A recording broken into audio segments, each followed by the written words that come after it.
நெல்லை மாவட்டம் மூன்றடைப்பு அருகே கார் மோதி பைக் தீப்பிடித்து எரிந்த நிலையில் தொழிலாளி ஒருவர் சம்பவ இடத்திலேயே பரிதாபமாக உயிரிழந்தார். இது குறித்த கூடுதல் தகவலை செய்தியாளர் ருக்மணியிடம் கேட்கலாம். வணக்கம் ருக்மணி, இந்த விபத்து தொடர்பான முழு விவரங்களை பதிவு பண்ணுங்க. வணக்கம். நெல்லை மாவட்டம் தருவை அருகே உள்ள அடைமிதிப்பான் குளம் பகுதியைச் சேர்ந்தவர் ராஜசெல்வன். இவர் கூலி தொழிலாளி.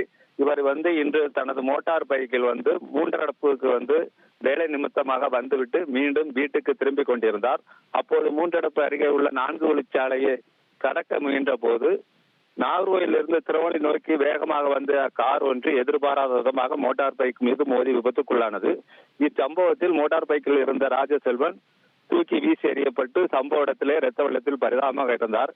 இந்த சூழ்நிலையில் மோட்டார் பைக் மீது கார் மோதி அந்த விபத்து ஏற்பட்டதனால் மோட்டார் பைக்கு தீப்பிடித்து எரிய தொடங்கியது.